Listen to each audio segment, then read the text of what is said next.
afternoon, good morning, and good evening, everybody. Welcome to the Agility Series channel, and today's webinar topic, 3 Steps to High-Performing Teams, which is being hosted by our guest presenters, Claude Emond and Charlotte Goudreau. My name is Larry Cooper, and I'll be your host. The Agility Series channel brings you the latest ideas and research into agility across the organization, not just in software and product development. We'll have our own speakers as well as special invited guests who will present on topics that will enhance the discussions and our understanding of agility. Our next webinar will be 1 week from today, which will be the global launch event for our Adaptive Strategy Framework. If you've not already done so, I'd like to recommend that you register after today's event is over on our webinar channel and check back often as we'll be adding some exciting new sessions in the coming weeks. The tools in today's presentation by Claude and Charlotte will be provided to you for download after the webinar is finished. So on today's webinar, Claude and Charlotte are partners in Qualiscope, but also partners in life. Charlotte is a certified NLP coach with over 20 years of experience in multidisciplinary projects in the fields of R&D, engineering, construction, socioeconomics, education, as well as international projects in Vietnam and the Philippines. She's developed and delivered agile team building and development workshops based on NLP, appreciative inquiry, and generative collaboration as parts of master's degrees in project management given by the CZ Network of Schools in France. She designed and gave the team building and management part of an agile project management program offered by the University of Montreal, and she also developed and leads the team alignment and agility workshops offered by the Institute of Product Development. Claude has 30 years in project management and extensive international experience in creating and leading high-performing teams. He's recognized internationally as an expert in project management, transformational change, and organizational agility, and has given conferences and training workshops in Canada, the USA, Brazil, Morocco, France, Sweden, and Southeast Asia. He was one of the co-authors of the first international standard on project portfolio management for the PMI in 2006. Claude has also taught specialized project management programs for York University, Laval University, ETS, and the University of Montreal. And he also teaches organizational agility and agile project management for the CZ Group of Schools in France. So we're very pleased to have such two extremely talented and experienced individuals host today's webinar. So without any further ado, I'll turn it over to Claude and Charlotte. Okay, thank you very much, Larry. There seems to be a little delay, but fine. Okay, we're going. Annette and I are very pleased to be with you. We will.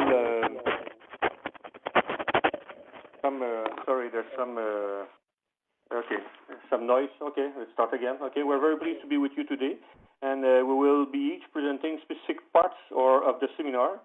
And we will sometimes interact jointly, not too often, okay, to make sure it's not chaos, when needed, both during the presentation and during the question period at the end. Just as if we were all together around our table and Charlotte and I are just telling you a story about our journey dealing with teams.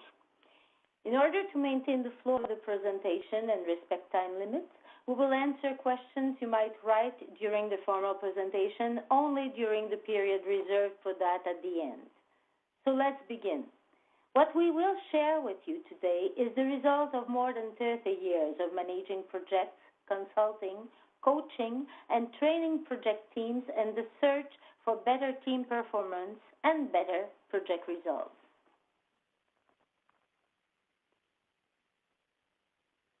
Okay, the purpose of the webinar is really twofold. Okay, first, we will show that. There's a little delay, that's okay. Okay, first we will show that engagement of project and other work teams is not something that is given. Such engagement comes before performance. And basically to maintain the strength and of this engagement and to have continuous engagement, it is essential to have that, to have high performance team and success.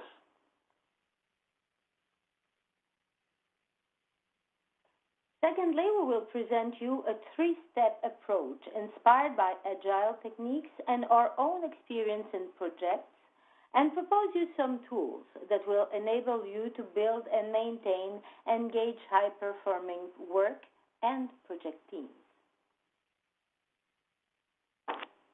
Let's begin with some contextual information about our current business environment and why being agile matters more than ever. The 21st century marks the birth of the project age, a set of trends fostering the need to innovate, therefore the multiplication of projects and the advent of constant changes, such as the globalization of markets, worldwide competition, smaller windows of opportunities, increasingly faster time to market, demand-driven production, increasingly limited resources, and a lot of turbulence and uncertainty in a constantly changing environment. VUCA is volatility, uncertainty, complexity, and ambiguity, as most of you probably know, resulting in the need of agility to recover benefits as quickly as possible while conditions are favorable. Volatility does not only impact our external business environment. It impacts our employees, project, and other work teams.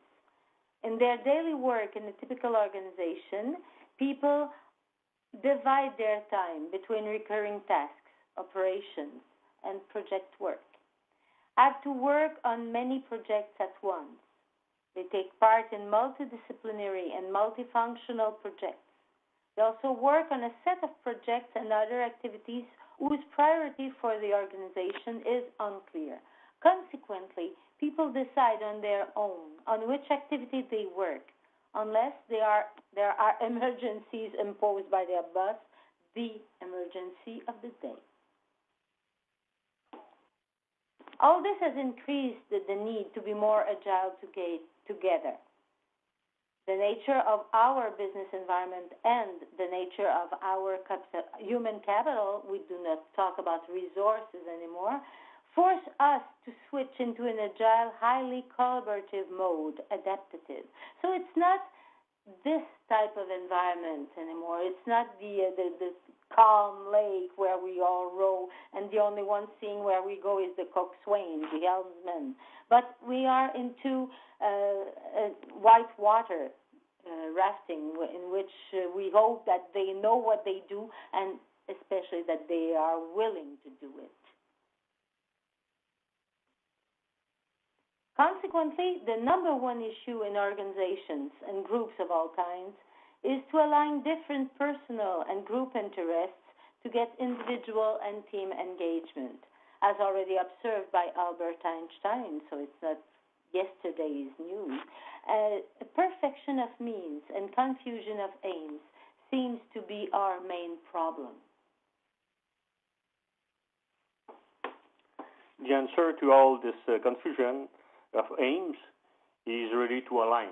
Align personal, individual interests with group interests, and which we align both of them in personal and in individual and group interests. They have to be aligned with the organizational interest.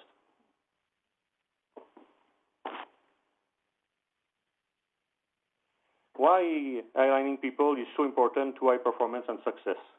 This is what we will explain now by linking alignment with what we call people or employee engagement.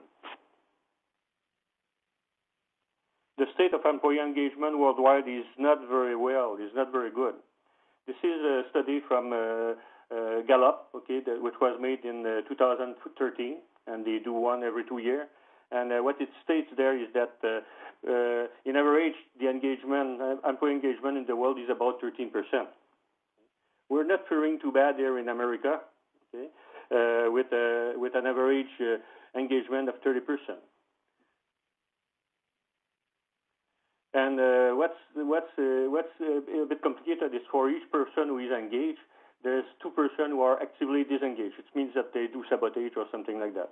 But it's a very, very small level of engagement in organization. In America only, if we look at 30% engagement, then 70% non-engagement, this means that there's a loss of productivity of more than $600 billion a year. due to the lack of engagement.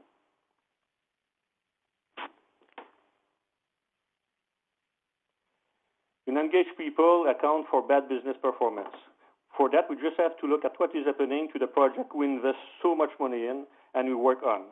According to studies by TOP, and by the Boston Consulting Group, about 30% of projects deliver no measurable results, basically no value. Of the remaining 60%, over half of it fail to deliver a significant amount of possible business benefits, and they often miss the mark or the target by more than 50%.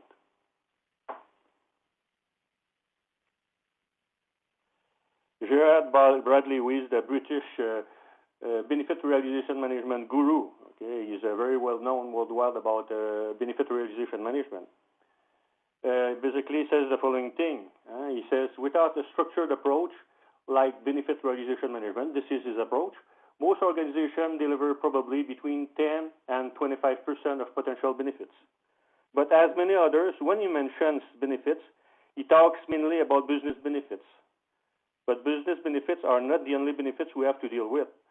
In fact, they will not materialize if we do not address the benefits to our own project team member and other stakeholders, since those people, they also want, some benefits from their contribution to our business benefits. This little graph will try to explain all that. We have what we call the famous S-curve, the S-curve, that we see in normal project management or traditional project management. This is, the earned value curve. This is what we have completed. It's very similar to what we use in the agile world. They call it the burn-up curve. The only difference is that there we talk about real value and not earned value. Basically, what we have completed is useful. But we're looking at the value to the customer, or to the one who is paying for the project. Basically, we won't be able to try to achieve those benefits if we don't start first with engaging our team. The people who work with us, on those projects, they have personal interests, and those interests dictate their engagement. No interest, no engagement.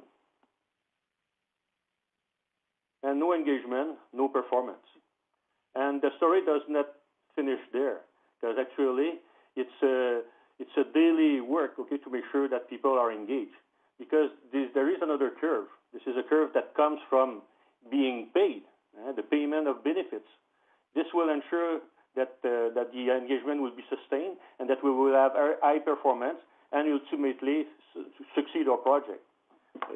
It's not good enough to engage people at the start and forget about that. It's a continuous challenge to make sure that people are engaged, and they're engaged because they receive benefits, not at the end of the project. They receive the benefits all along, all the way, during all the journey they do with you. So we need to engage our team and motivate them through what interests them.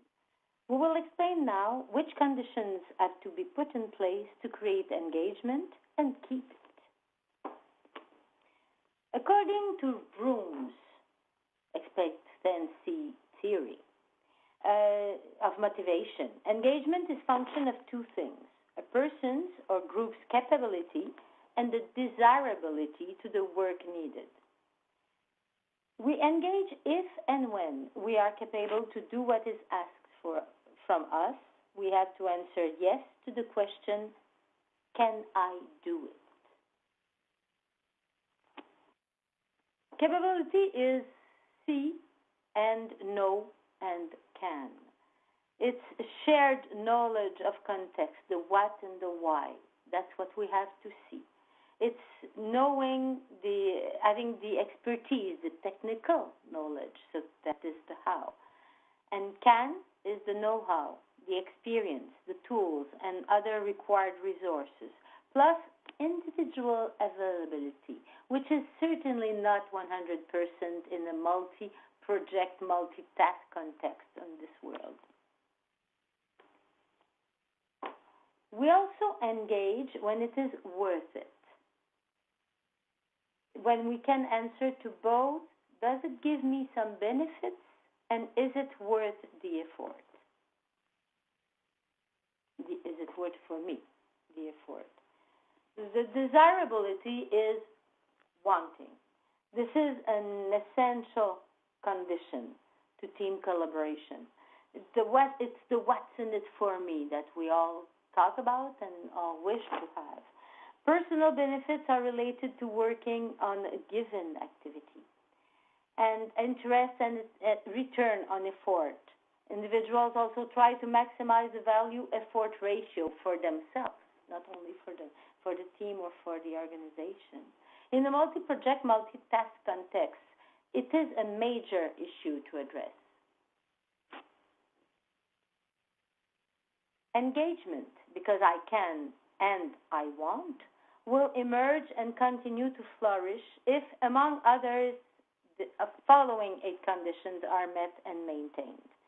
The first condition being the desire to participate. If it is not there, we'll have no sustainable progress is possible. There is mutual trust also as a condition, otherwise we'll get sabotage. Shared vision is the next essential, with what otherwise it will lead to confusion. And the know-how, without which we'll get a lot of anxiety from not knowing what to do or how to do it. The resources are important. If there is no resources, there will be a lot of anger, and there is a lot of anger in our organization. Recognition, incentives. Otherwise, we'll have random performance. It will be the Rogers curve. The very involved will be really performing, but the others might be not at all, or even sabotaging at the end. Participative action plan. So otherwise, we'll get a false start. If people are not in it from the start, they will not have a real start. Fast, short-term neutral benefits, which otherwise will lead to loss of interest and of momentum. So these three last conditions in the red rectangle show those conditions that have to do with desirability. The others are addressing mainly capability. Okay, when we think about them, basically, it's condition of continuous engagement. Well, it's function of the benefits and the delivery of value to everyone. When we talk about the last condition, mutual benefits, and the link between continuous engagement and those benefits, we have to ask ourselves, benefits for whom and benefit when? For whom and for when? For sure, okay, for whom? Okay, we have to get benefits to all stakeholders. This includes, and it's very often forgotten, this includes the project or the work team directly assigned for execution of the given activity or the given project. When? Okay, sure, okay, everyone wants that at the end of a project, after the activity is completed, and or at the transfer of the activity's deliverables, we have delivered values. And this delivery of value can last for many, many years, especially for the stakeholder who are using the deliverable in a recurring manner. But there's another when. We have to deliver those benefits every day, every hour, during execution of the activity, and each of its delivery steps, stage, phases, and iteration. Both of the users of the future deliverables and those who produce them need and want benefits. So business benefits at the end are a result of all those other benefits to stakeholder delivered before and continuous during the project. What I'm trying to say is that you won't get your benefit, your business benefits, if you don't deliver benefits before to the stakeholders.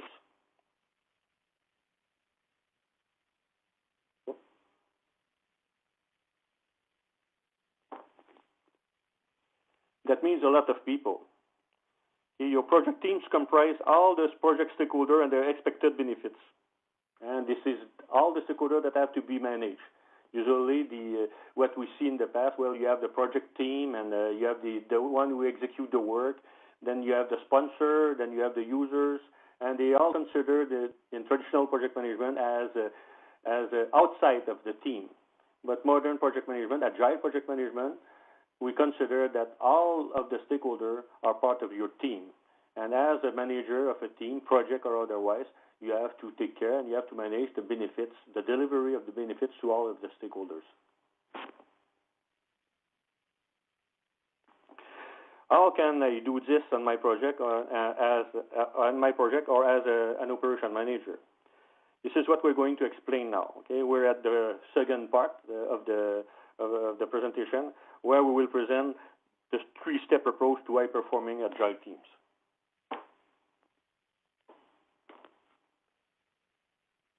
The first step is called planning together. But what does it really mean, and how do we do that? Very, very simple. It's something I learned from a student that told me one day, Claude, I did exactly what you asked me to do. And what did you do? Well, I make sure I knew about the benefits and the interests of the people working on my project. How did you do that? Well, I asked them. I was appalled. I was amazed. It's as simple as that. You start a project, you start an activity, you sit with the stakeholders around a table, and you just ask them what they want. Some people will tell me that it's not something we want to ask because people will ask money or something like that. It's not what happens. This is a typical example of what team member will tell you. Okay, they always say the same thing, and it gets you back to Maslow. Maslow, and it's used for something then. It's always the same basic benefits people ask.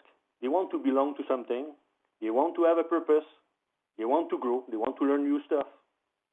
And they want to be seen. They want to be recognized. This is all they ask for. And the cost of that is equal to nothing. It costs nothing to do that. Planning also, how do you do that? Is that planning, say, as ready to be done together. You ask them what they want. But also you do the planning with them. Okay? And this is what we call the last planner system. It comes from the Lean Construction Institute. And basically what it says is that, okay, the people who execute the work are the people who plan the work, and vice versa. Who is the last planner? The last planner is the person who will do the work. This is the designer. This is the supplier, the subcontractor, the sponsor, the ultimate user. And how do they plan? They plan together. It's participatory planning, collaborative planning, and they decide together who will do that when, and they decide of the nature of the deliverables. And really, the deliverables, most of the deliverables are for the business benefits, and many of the deliverables who are benefits reside in the how of the work. Then people don't have anything to say maybe about why we do the project or what we will deliver to the customer, but they have to have their say on how we do it. What it means is that when we will going to do the planning, either if you work with WBS, work breakdown structure, in the traditional way, or you work with Post-it and Scrum Ban, Kanban, or storyboards, well, you do it with people together around the table or around a board.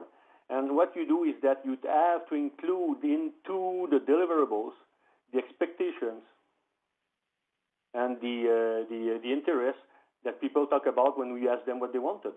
And then you build the project around meeting the business benefits, but also doing it through meeting the interests of everyone. Step 2 is to measure together. Together is a very important word here. Personal satisfaction. So people think you met my interests through specific team performance elements linked to this satisfaction. We can do that by designing a dashboard measuring so-called intangible feelings in the form of a radar, a very popular way to measure things in the agile world. We have two examples here. So we designed such a radar, starting with measuring team behaviors proven to be linked to higher team performance. We got those key behaviors from Olivier Zaha's work on collective intelligence. We have included the link to his book on the subject here, provided by Olivier himself, free on SlideShare. We selected 7 key team behaviors: peer support, openness, listening, autonomy, discussion, leadership, and engagement. Then we built a radar that we call the Zara's Team Performance Radar. Teams are using it to track how those behaviors improve over time through capturing individual assessments by team members who score what they perceive at a given time on a scale of 1, rarely occurring, to 5, always occurring, to discuss it among themselves for improvement. Here is a typical example of what a team finds about those behaviors early into a new project. A lot of disparities, which is normal. The large ovals are disparities, which is normal since they have to learn to work together and care for each other's interests and expected benefits. Now here is a typical example of what a mature, high-performing team finds out after working together for a while to improve those 7 behaviors. You have to note that the engagement behavior in this radar is directly linked to delivering. No, that's not the one. You have to know that the engagement behavior is directly linked to delivering the expected individual benefits: to belong, to be recognized, to grow, to have a purpose. So it precedes all other behaviors directly linked to high performance. But in this example, and that's what I was wanting to underline for you, there seems to be still a little problem with openness. There is a larger oval there. And this could be circumstantial, linked to something that just happened or displease one team members.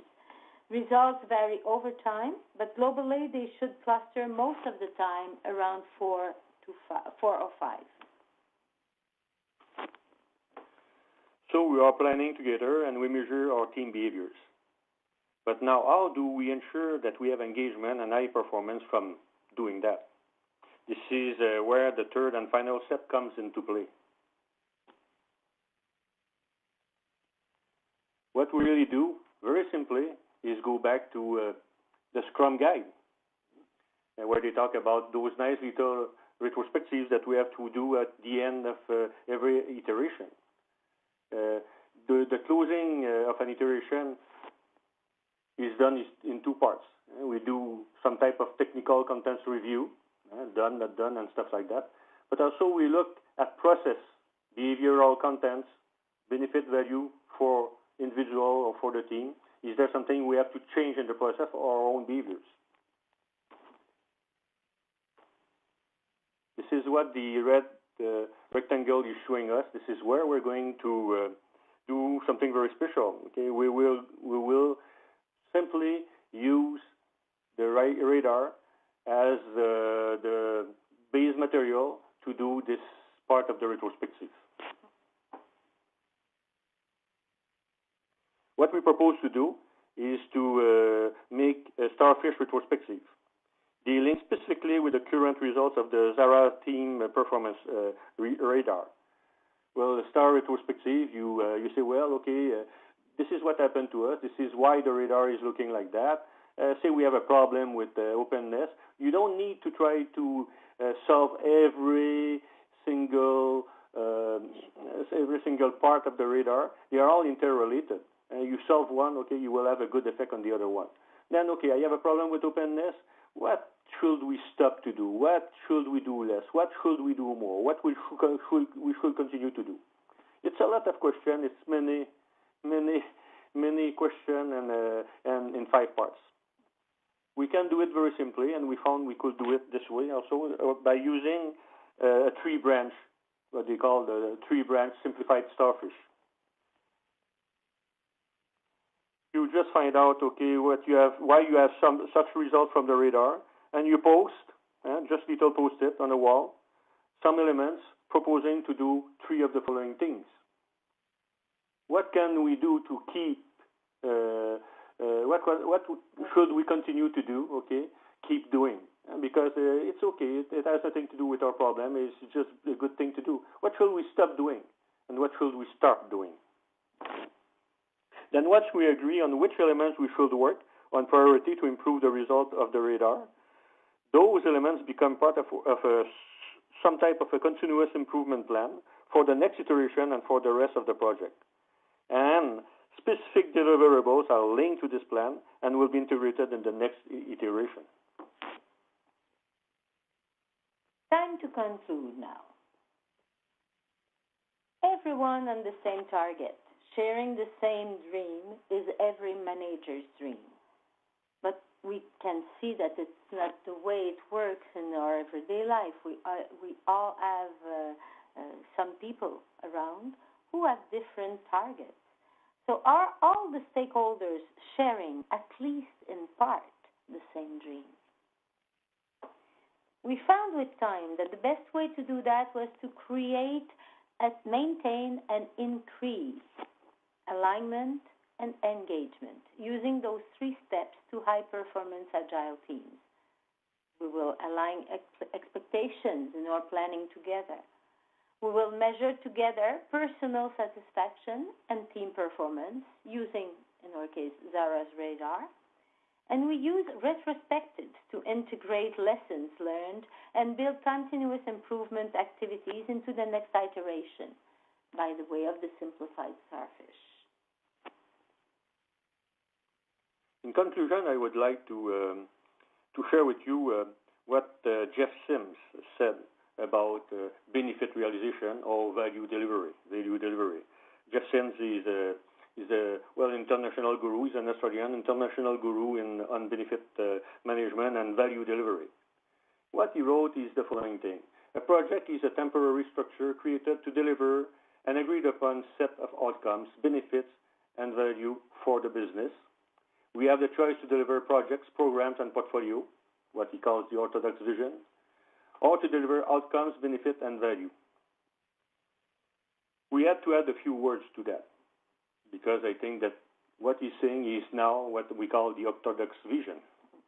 You cannot only look at business value in your delivery. And you added those few words. You have to deliver an agreed upon set of outcomes, benefits, and value for the business, as well as for all the stakeholders, and this includes your direct project teams. And we have to deliver for sure outcomes, benefit, and value, not only for the business, but for all. And delivering the value to the stakeholders during the course of the project precedes the delivery of exceptional value at the end of the project.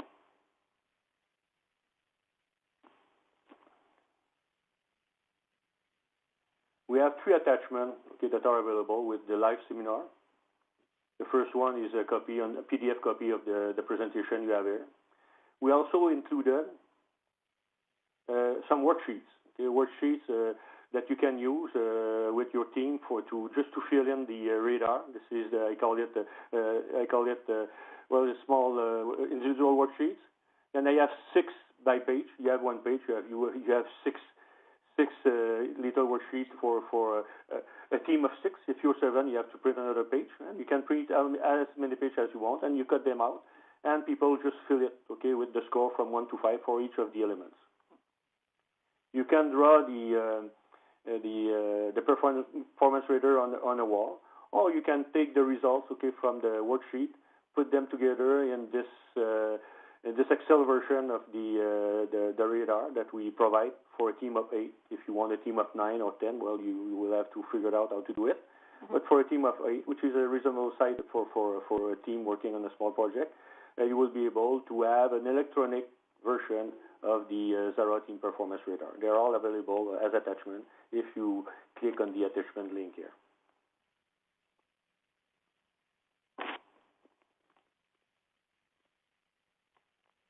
Now we will answer any question you can have now, and we hope we can do that in an orderly manner. And we should close the meeting or the webinar at 5. This is at 5 p.m. We have to stop, and we're just open to question. To ask us question, you have to just write your question in the question part of the website you're on right now. Any question?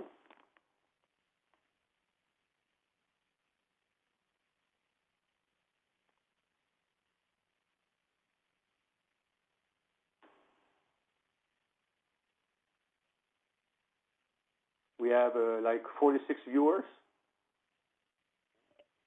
No question? We're crystal clear, or you understood nothing? Claude, it's Larry. Yeah, okay, Larry.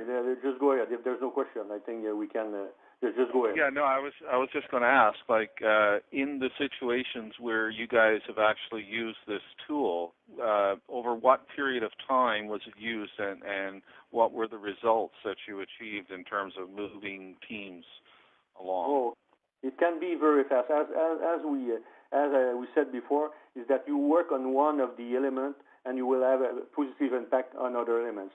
You got to understand though that you can have short-term results, but in order for them to last, we're talking about a change in behavior, and you don't change behavior in 1 week.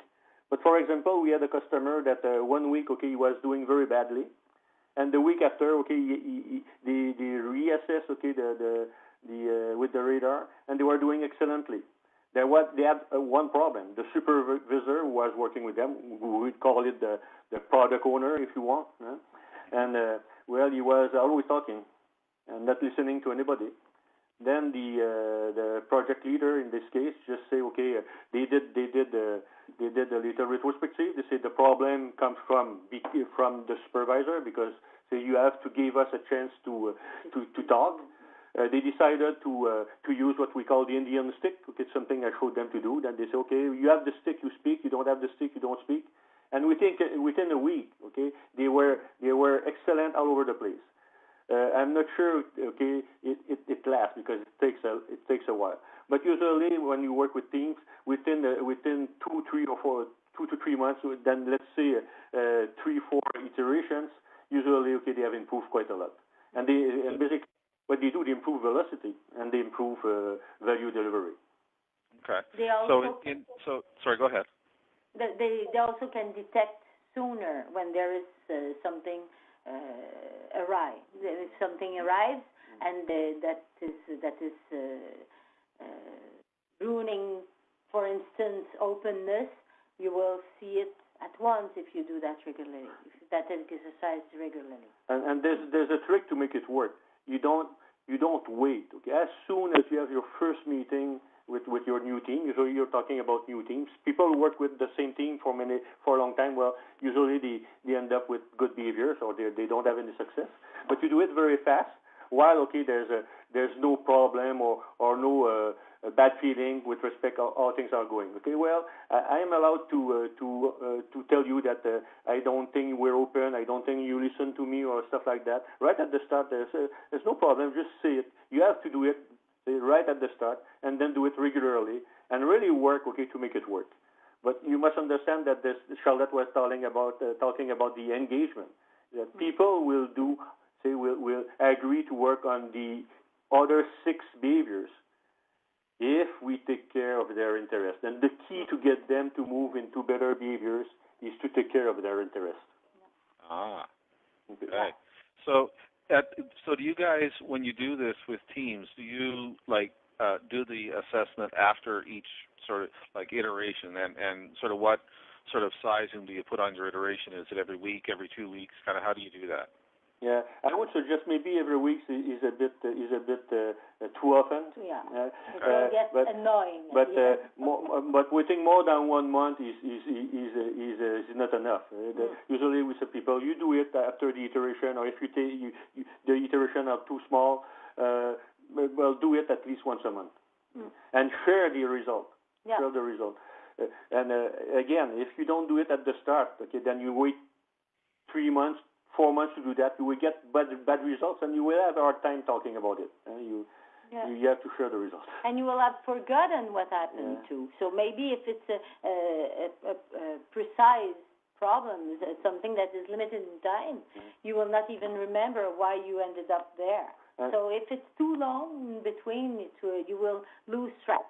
And it's very clear to us, based on experience with some customers and people who did it or did not do it, if we don't take care of the behaviors, if we don't take care of that thing, you won't get the result. You won't improve. There's a customer, I went to see him 2 years after we showed him how to do that. And actually, he was not using that, okay? He used iterations, he used, say, all the methodologies. Okay? He used methodologies, but he did not take care of the behaviors. Then 2 years later, I go there, okay, for a coaching session, and then I ask everyone on his, he has many teams. This is product development teams, and maybe it's around a big team of 35 people. And I asked them, okay, to do the evaluation, to do the Zara radar, and because he had no results, and well, what they found in the Zara radar was awful. It was scattered all over the place. Yeah. And I say, well, you did all you have to do with respect to methodologies, but it's not methodologies that will increase, okay, the value delivery. Yeah. You have to address behaviors. Yeah? But it took him 2 years before understanding he had to do that. People are reluctant to go, especially engineers. I'm an engineer, say, well, they're reluctant to. But being a project manager has nothing to do with the engineering. It has to do with the mindset. Yeah. Yeah? Mm-hmm. Yeah. So what's the largest group that you've done this with? Okay, right now we're talking, the largest group was about 35 people. About 35, okay.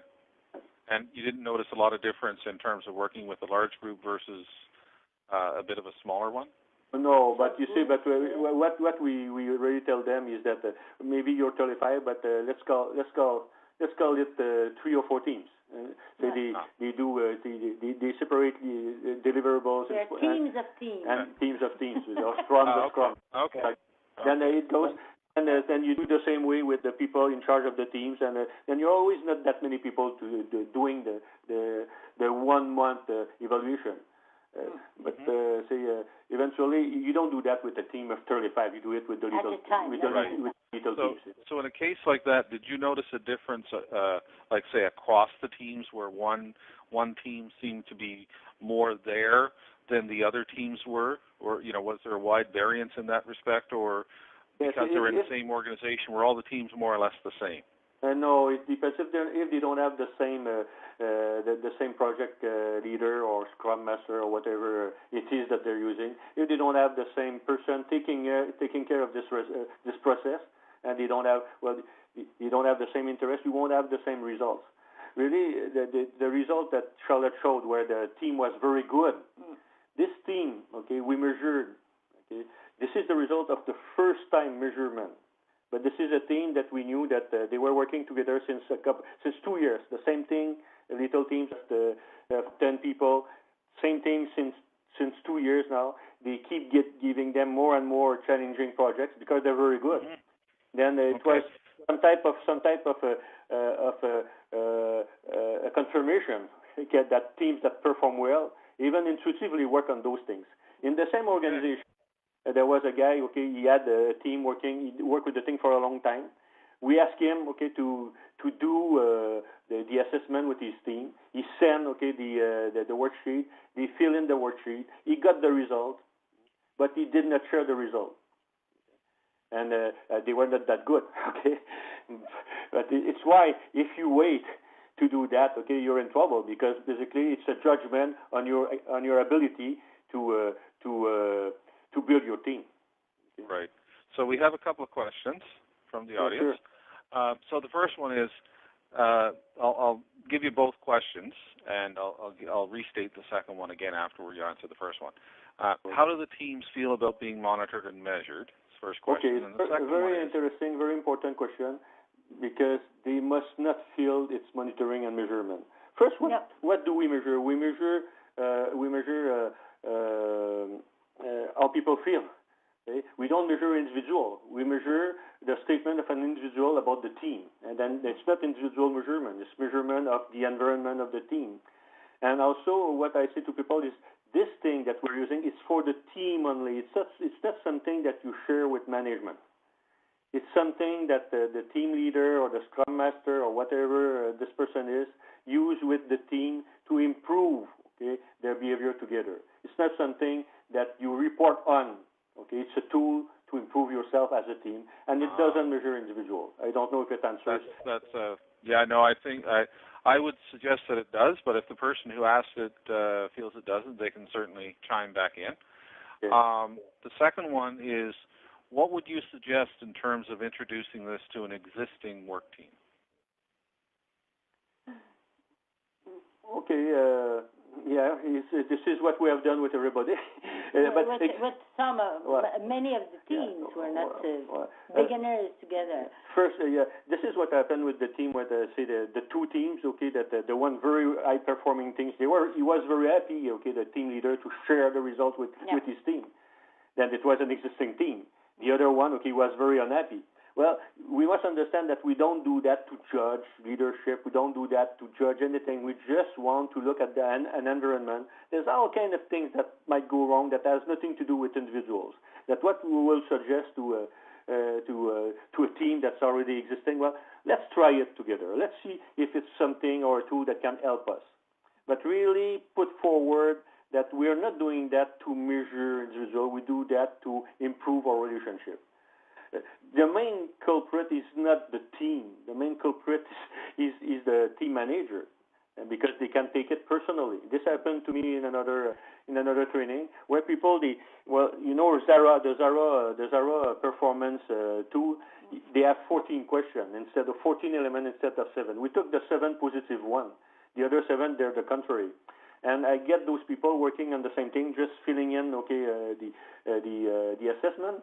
And there was one who was telling, well, the team is doing great, and another one said the team is very bad. And the person who said the team was doing great was the manager. Then he came around and asked the other one, okay, why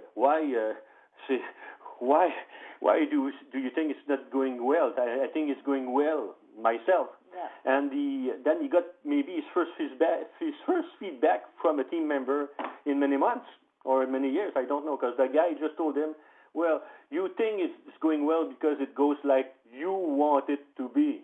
Okay? Then he never asked how we wanted it. Yeah. But, and what was in it for us. Then what we will suggest in terms of introducing that, we would suggest that the team leader to do it in all humility.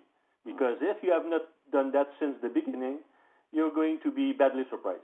It's not a command and control thing. No. It's a collaboration and building together solutions thing. Yeah, in our adaptive strategy framework, we call that co-creation. Yeah, exactly. Co-creating solutions.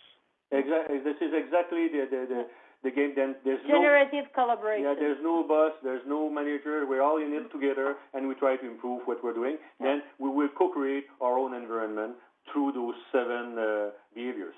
Yeah. Oh, that's great. So, if there are any other questions before we wrap it up. Okay, guys, this was absolutely fantastic. Wonderful presentation. Good set of questions. Great responses. And I'd like to thank you for being our guest presenters, the very first ones we've had. So that's awesome, and certainly hope to have you back for some future things, because I know you've got lots of things that you're working on. So we'd love to have you back. Well, thank you for your time, and we hope you enjoyed and learned from this webinar. As long live high-performing teams. Okay, we believe in you. All your performing teams. And we thank you very much, everyone, and we thank you too, Larry, for this great opportunity you gave to us. Thanks a lot. Thank you very much. Oh, you're very, very welcome. So for our listeners, as we mentioned at the beginning, all of the attachments that we've talked about in the webinar, including the slides themselves, are available off the site where you registered for the webinar. So you can certainly go back there and pick it up. You can pick it up now, I believe, while you're still online before you leave for the day. And also, if you don't mind, if you can pass on to your friends and colleagues about what you learned here today, and maybe they'd like to check it out as well. We'd certainly love to see them come visit us as well, and perhaps even come see us on a future session.